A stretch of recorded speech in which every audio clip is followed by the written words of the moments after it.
Daily media की जानिब से तमाम नाजरीन की खिदमत में आदाब। मेरे आज के मेहमान डॉक्टर अख्तर अंजीली, जो किसी तारीफ के मुताज नहीं, और हमारा आज का टॉपिक बहुत अहम, अपने ख़तरनाक हैसियत के लिहाज से इंतहाई ख़तरनाक।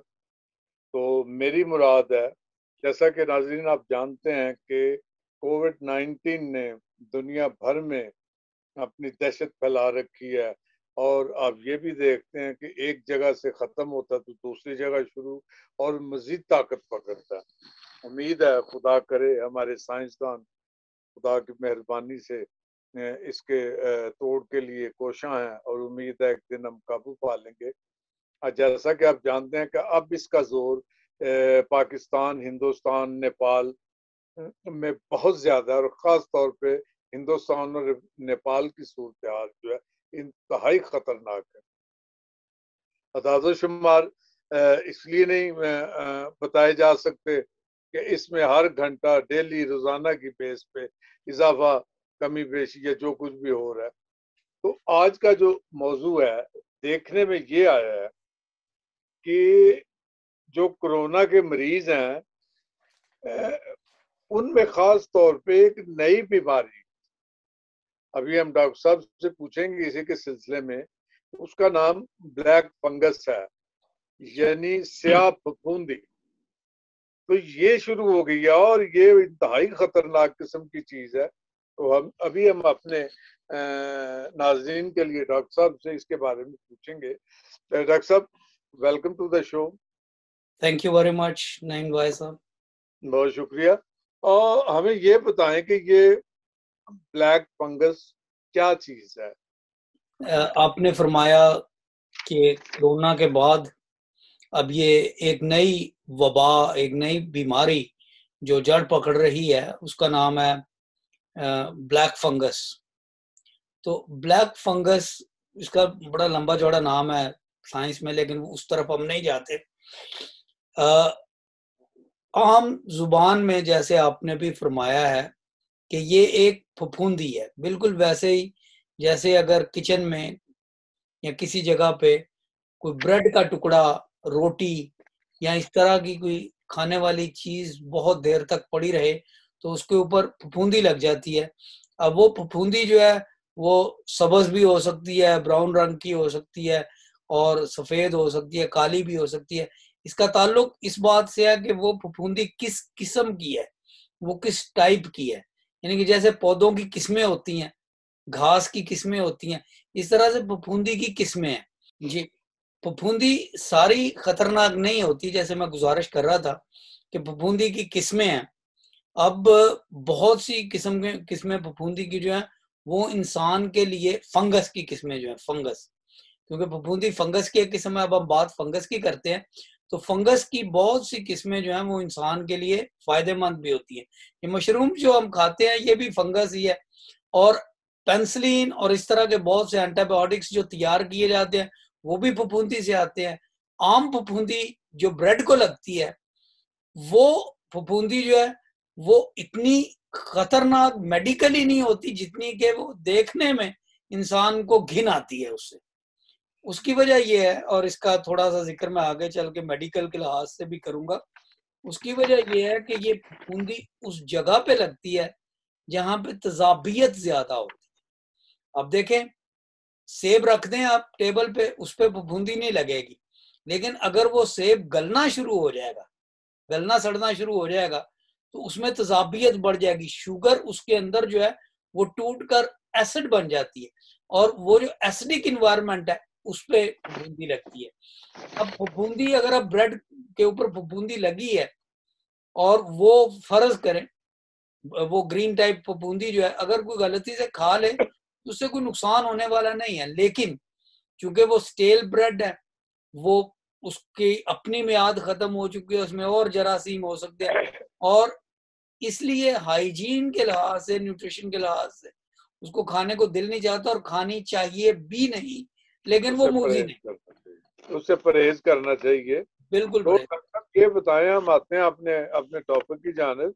तो क्या क्या ये जो फंगस है, ब्लैक फंगस, जिसका हम आपने जिक्र किया कि हिंदुस्तान में ये बहुत तबाही मचा रहा है, तो क्या ये कोई नई बीमारी है या कोई पुरानी बीमारी चली आ रही है? नहीं और ये देखें क्यों? जी जी जी, ब्लैक फंगस जो है ये दरअसल बहुत पुरानी बीमारी है और सदियों से इंसानों में है। इसका ताल्लुक जो है ये फंगस जो है इसको हम कहते हैं अपॉर्चुनिस्टिक फंगस। अपॉर्चुनिस्टिक फंगस का मतलब ये होता है कि ये फंगस जो है ये उन लोगों में नमू पाता है, उन लोगों में बढ़ता है, नशो नमा पाता है जिनकी कुव्वते मुदाफ़ियत कम होती है।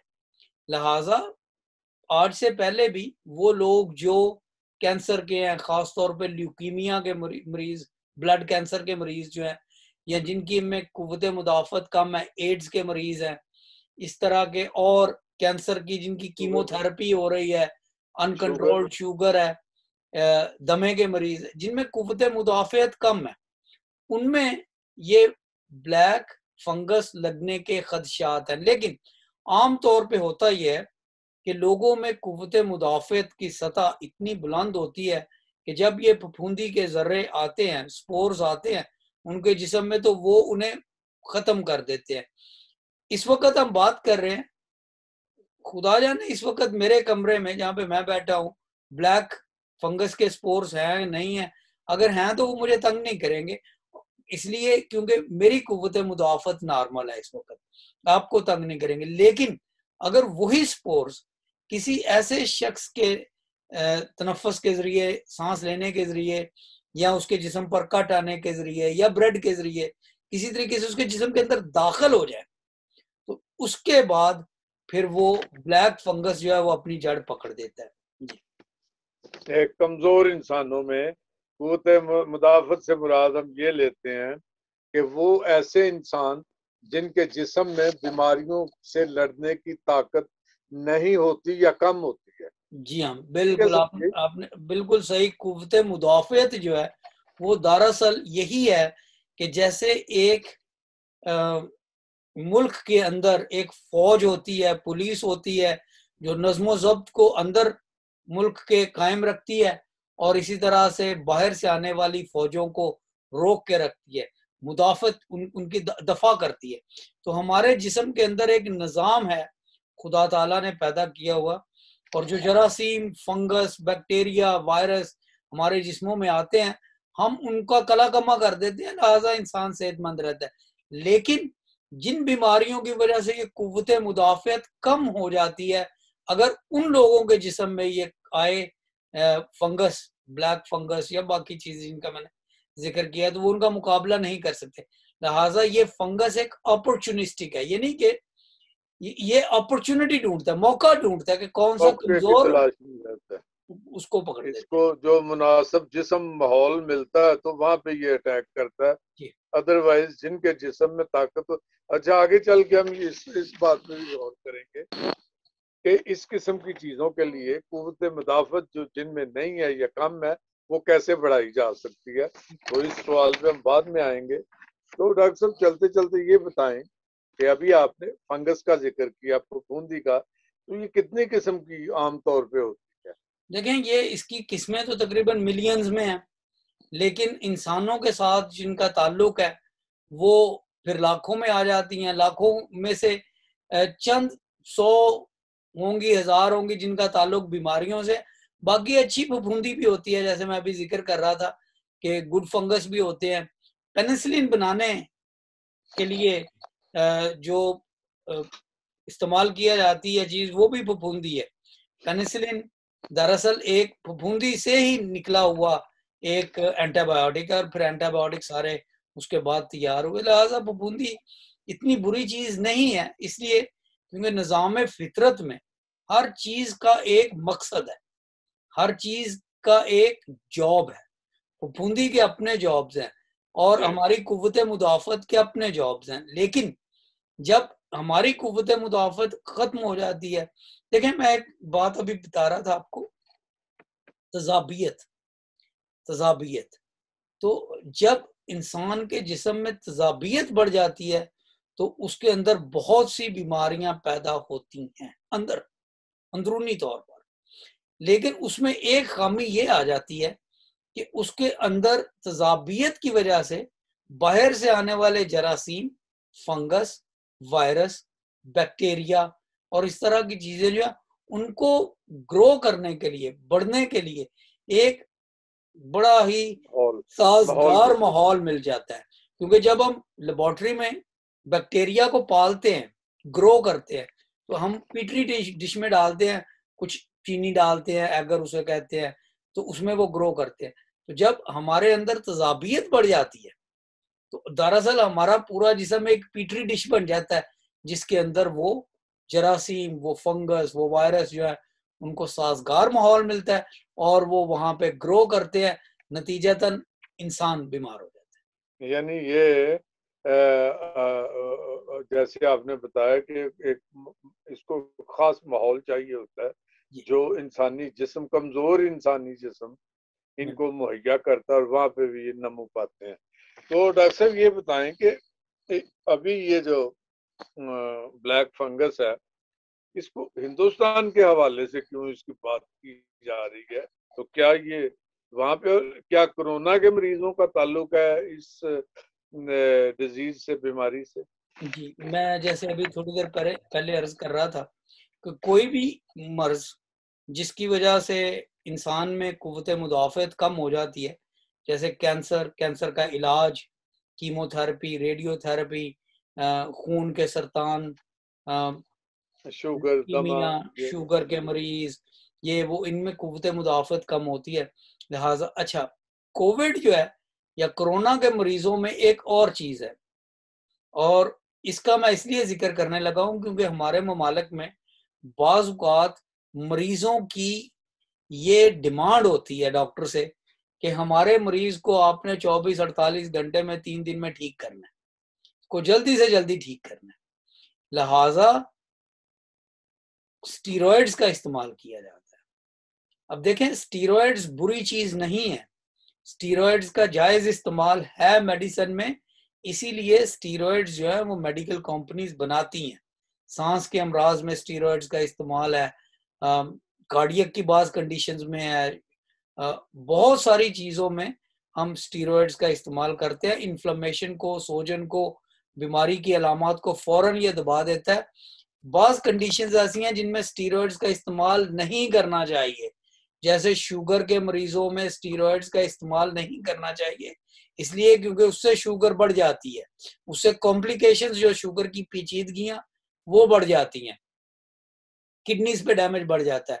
अच्छा, लेकिन अब कोविड के हवाले से जो बात मैं करना चाहता हूँ वो ये है कि कोविड को ट्रीट करने में दुनिया में, अमेरिका में, यूरोप में, इंडिया में, हर जगह, पाकिस्तान में स्टीरॉइड्स भी इस्तेमाल किए जाते हैं। लेकिन स्टीरॉइड्स का इस्तेमाल जो है वो बहुत ही मुहतात तरीके से और मेडिकल गाइडलाइंस के मुताबिक किया जाना चाहिए।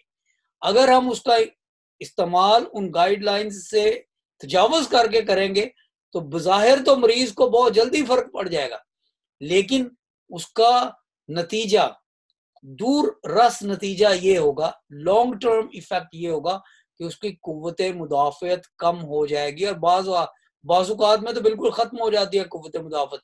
अब वो शख्स जो है जिसका इलाज हमने स्टीरॉइड से कर दिया, वो पहले ही शुगर का मरीज था या दमे का मरीज था, उसको कोविड भी था, तो ये सारी चीजें फिर एक दूसरे पे जमा होती होती वो आखिरी चीज जो स्टीरॉइड्स थी उसने पांसा पलट दिया है, और उसके बाद वो फिर क्या उसे कहते हैं, ब्लैक फंगस जो है वो अपॉर्चुनिस्टिक है, उसको अपॉर्चुनिटी मिल जाएगी उसको। जब वो बॉडी देखता है कि कमजोर है, तो ये जो फंगस है ये किस तरह हमलावर होता है इंसानी जिस्म पे, जो कैसे होता है? जी, जैसे मैंने अभी गुजारिश की थी कि ये स्पोर्स जो हैं फंगस के, छोटे छोटे जर्रे जो होते हैं, स्पोर्स इन्हें कहते हैं, ये बीज कह लें आप, ये इधर उधर उड़ते फिर रहे हैं, फिजाओं में है, इसीलिए तो जहाँ पे फफूंदी कहीं पे भी लग सकती है। बाज दफा आपने देखा होगा ब्रेड बिल्कुल काली हो जाती है, वो ब्लैक फंगस ही होता है। अच्छा, वो जब हम सांस लेते हैं तो आम शख्स को कुछ नहीं होगा। लेकिन अगर वो सांस के जरिए किसी ऐसे शख्स के सांस की नाली में वो चला गया फंगस, जिसमें कुव्वते मुदाफियत की कमी है, तो वो उसकी स्किन के अंदर जो म्यूकोसा है, जो अंदरूनी अस्तर है नाक का, वो उसमें बैठ जाएगा और वहां पे फिर वो ग्रो करना शुरू हो जाता है। उसकी वजह से यहाँ पे आपको कुछ काला नजर आना शुरू हो जाएगा। मरीज को यहाँ पे ये साइनसेस है, ये खाली जगह होती हैं, यहाँ पे इनको साइनसेस कहते हैं। यहाँ पे भी ये पैरानेजल साइनसेस जो नाक के इर्द गिर्द जो खाली जगह हैं, इनके अंदर वो ग्रो करना शुरू कर देता है। वो फंगस जो है, वो फफूंदी सी है, वो फिर यहाँ पे दर्द होता है, यहाँ पे दर्द होता है। बाज़ का जब वो मुआद निकालता है अपने नाक से तो वो काले रंग का होता है। बाज़ का यहाँ पे कालख थोड़ी सी नजर आ रही होती है, यानी कि वो फफूंदी जो है वो आहिस्ता आहिस्ता उसके नाक और उसके आंखें सूज जाती हैं, आंखों और ये सारे अज़ा यहाँ पे चेहरे के, इनमें रिश्ता बसता जाता है और उन्हें वो खा रहा होता है। असल में ये अपनी खुराक तो बनाता नहीं है, ये जो खुराक जिस्म में होती है खून से शुगर और वो ले रहा होता है और वहां पे बढ़ रहा होता है।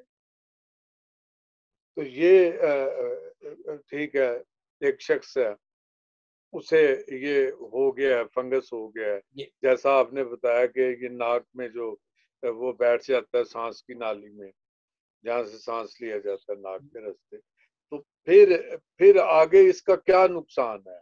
अब हो गया किसी शख्स को तो वो उसकी जिस्म को क्या नुकसान पहुंचाएगा? देखें, इसका नुकसान ये है, मैं आपको इस बात का जवाब दे दूं। बड़ा इंपॉर्टेंट पॉइंट जो था वो रह गया है, आपने जो पहला सवाल किया था उसमें, कि इंडिया में इसकी क्या वजह है। अच्छा, ब्लैक फंगस जो है ना, इसका स्पोर ये गाय के गोबर में बहुत पाया जाता है। ठीक है, ये जो है इसको कैप्रोफिलिस साइंस का लफ्ज है। इसका मतलब यह है कि ये फंगस जो है, इसके स्पोर्स जो है, ये गाय भैंस के गोबर में। उसका क्या मतलब, जरासीम आप कहते हैं? उसका बीज कह लें, उसका बीज, क्योंकि ये एक तरह का पौधा ज़रात उसके, जी उसके ज़रात, क्योंकि जहाँ पे वो स्पोर गिरेगा ना, वो बीज गिरेगा, वहां पे वो एक छोटा सा पौधा से निकल आएगा। पौधा मैं इसलिए नहीं कहना चाहता क्योंकि पौधों में क्लोरोफिल होती है, फोटोसिंथेसिस, लेकिन ये पौधों और जानवरों के दरमियान कोई एक फंगस, वो जड़ पकड़ लेगा या अपना मकाम बना लेगा। जी बिल्कुल। तो ये स्पोर्स जो है ये गाय के गोबर में बहुत पाए जाते हैं। अब मुझे कहने की जरूरत नहीं है, सारी दुनिया को पता है कि गाय का गोबर इंडिया में क्या है, पाकिस्तान में भैंस का गोबर ये वहां पे भी होता है, लेकिन वो उसकी ट्रीटमेंट या उसके साथ जो हम सलूक करते हैं वो अलग है। आपने देखा होगा पाकिस्तान में भी देहात में देहाती खवातीन बेचारी गरीब, वो गोबर उठा के उनको उनकी वो बना रही होती हैं आग जलाने के लिए, उपले बना रही होती हैं। इंडिया में भी रिसेंटली एक मैंने वीडियो देखी थी, उसमें वो गोबर अपने जिस्मों पर मल रहे हैं, नौजवान लोग हैं, और वो नहाते हैं, वो नहा रहे हैं उससे। और वो ये है कि वो अपने आप को किसी तरीके से कोरोना से बचाने की कोशिश कर रहे हैं, क्योंकि वो जवान सेहतमंद लोग हैं, कुछ नहीं होगा। हाँ, अगर उनमें से कोई ऐसा शख्स है जिसकी इम्यूनिटी कम है, कुव्वत मुदाफत कम है, तो फिर वो उसके लिए तो समझ ले कि वो बहुत ही खतरनाक चीज है।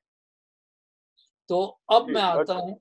हाँ जी, मैं अब सवाल ये था कि हो गया जैसा आपने बताया कि नाक में ये जगह बनाता है, तो उसके बाद क्या नुकसान है उस शख्स का और इसकी ट्रीटमेंट क्या है? इसको जब तक रोका नहीं जाएगा ये बढ़ता जाएगा और मरीज को मार देगा। लेकिन फिर भी आप तसव्वुर करें कि एक ऐसा मर्ज है जब लाहक होता है तो आधे से ज्यादा लोगों को ये मौत के घाट उतार देता है। होता यह है कि ये फंगस अंदर बढ़ना शुरू करता है, ये हड्डी जो है जिसको हम कार्टिलेज कहते हैं, मुरकरी हड्डी जो होती है, इसको खा जाता है, हजम कर लेता है। फिर इन नथनों को फिर अंदर नाक के ऊपर एक छोटी सी हड्डी है, उसमें सुराख होते हैं, उसे क्रिबरी फॉर्म प्लेट कहते हैं, और उसमें से हवा ऊपर नीचे जा सकती है। ये वायरस उसमें से घुस कर तो इंसान के दिमाग को अटैक कर सकता है, पागल कर सकता है, दिमाग का कला कमा कर सकता है। सांस के जरिए ये सांस की नाली में से होता हुआ ये फेफड़ों में जा सकता है और ये फेफड़ों को फेल कर सकता है। कहने का मकसद ये है, एक बार ये बढ़ना शुरू हो जाए तो उसको कंट्रोल करना बड़ा मुश्किल है आमतौर यानी पे। जी यानी जब दिमाग में पहुंच जाता है ये, खुदा न खास्ता किसी के या फेफड़ों हुआ, तो फिर आपका कहने का मतलब है कि फिर ये इसका इलाज जो है तकरीबन नामुमकिन हो जाता है। तकरीबन नामुमकिन हो जाता है, और जब ये आगाजी स्टेजेस में होता है उस वक्त भी इसका इलाज जो है वो एंटी फंगल मेडिसिन से किया जा सकता है और किया जाता है, लेकिन अक्सर सर्जरी करनी पड़ती है और वो खुरच कर काट कर हड्डी के वो टुकड़े, वो हिस्से निकालने पड़ते हैं, जिससे, मुतासरा इससे। जी हाँ, जिससे इंसान का चेहरा जो है वो बड़ा बड़ा बदनुमा हो जाता है या बिगड़ जाता है कहना चाहिए। तो कहने एक का मकसद ये कोई आसान या कोई मामूली मर्ज नहीं है। This is a life changing and life ending fatal किस्म का मर्ज है। डॉक्टर साहब, हमने बड़ी थोड़े से टाइम में बड़ी सैर हासिल गुफ्तगू की। अब मेरा आखिरी सवाल है जी कि हमने देखा ब्लैक फंगस क्या है, इसकी बैकग्राउंड क्या है, ये किस तरह हमला करता है और कैसे हमला और किन लोगों पे हमला करता है। तो सारी बहस का ये नतीजा निकला कि ये जो ब्लैक फंगस है ये उन लोगों पे हमलावर होता है जिनकी कुव्वत मुदाफ़त किसी बीमारी या अंदरूनी कमजोरी की वजह से कम हो गई है या खत्म हो गई है उन पे। अब ये है कि इलाज तो तब शुरू होता है ना जब बीमारी हो जाती है, लेकिन इलाज से बचने के लिए कुव्वत मुदाफ़त को कैसे बढ़ाया जाए या कैसे उसको मुस्तकम किया जाए। अस्पतालों में इलाज किया जाता है बीमारी का, अस्पतालों में बीमारी का तदारक नहीं किया जाता। और जब तक हम बीमारी का तदारक करना नहीं सीखेंगे, प्रिवेंट करना नहीं सीखेंगे, अस्पताल यानी जितने रोकथाम, मर्जी, जी, यानी आपकी मुराद है रोकथाम नहीं करें। रोकथाम नहीं करेंगे उस वक्त तक जितने मर्जी आप अस्पताल बनाते जाएं, हम कभी पूरा नहीं उतर सकते। मैं सबसे पहली बात तो यह है कि हमने अपनी कुव्वत मुदाफ़त बढ़ाने के लिए हाइजीन का ख्याल रखना है, सफाई सुथराई का ख्याल। और मैं सफाई सुथराई से यहाँ पे मुराद मेकअप और उस तरह की सफाई सुथराई नहीं जो खूबसूरती बढ़ाए, नहीं, उस तरह की सफाई सुथराई है जो जरासीमों को कम करे। जैसे अब कोविड के जमाने में हमने क्या सीखा है कि हमें अपने हाथ बार बार 20 सेकंड तक धोने चाहिए, कम से कम 20 सेकंड तक। मास्क लगाना चाहिए, मास्क लगाने से हम दूसरों तक अपने जरासीम को जाने से रोकते हैं। अच्छा, मास्क के हवाले से एक मैं छोटी सी बात यहाँ पे करना चाहता हूँ। वैसा पाकिस्तान में और दुनिया में बहुत सी जगहों पे लोग बाजू का धोकर मास्क दोबारा इस्तेमाल करते हैं।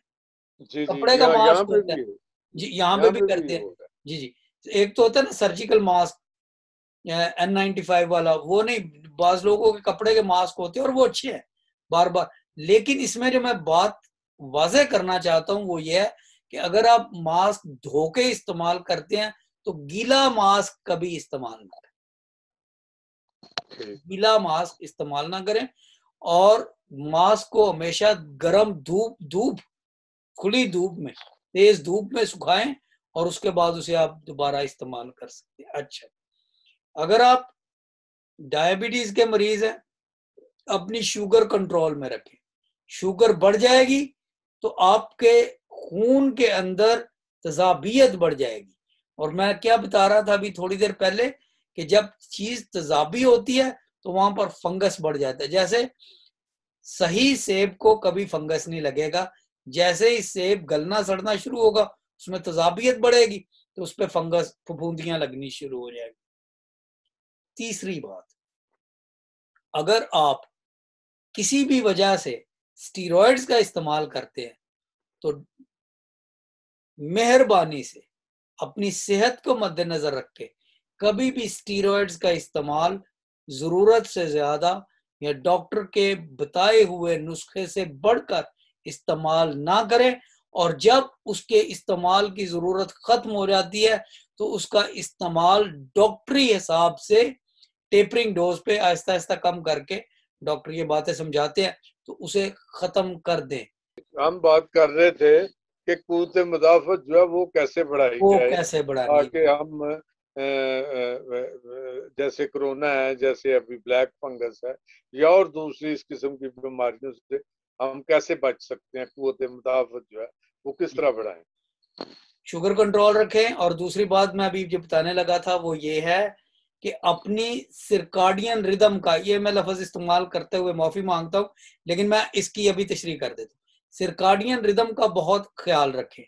आजकल के दौर में, आजकल की हमारी जो जिंदगी है, खास तौर पर शहरी जिंदगी, और बिजली और टेलीविजन और मोबाइल फोन का गांव में चले जाने से सारी दुनिया की जिंदगी, हर गांव भी अब इसमें शामिल है, हम अपनी सिरकाडियन रिदम का ख्याल नहीं रखते। सिरकाडियन रिदम का मतलब यह है कि खुदा ने फितरत में एक रिदम, एक लहर वक्त की बनाई हुई है, जिसको हमें मानना पड़ेगा। यानी कि जब सूरज डूब जाता है तो सारे परिंदे सो जाते हैं, इंसान भी सो जाया करते थे किसी जमाने में, हम अब जाग रहे हैं। ठीक है, जब सुबह सब परिंदे उठ के चले जाएंगे, लोग सो जाते हैं।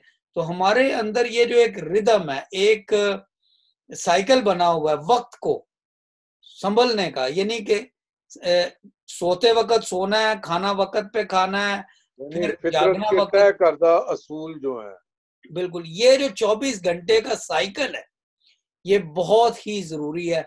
मैं इसके ऊपर एज अ डॉक्टर जितनी भी बात करूं वो कम होगा। आपने देखा है हमारे यहाँ लोगों को शुगर का मसला है, स्ट्रेस का मसला है, थायराइड का मसला है, बहुत से मसाइल हैं, और इन मसाइल में बहुत ज्यादा हाथ जो है वो इस सिरकाडियन रिदम का, इस 24 घंटे की जो रिदम है, इसको फॉलो ना करने का मसला है।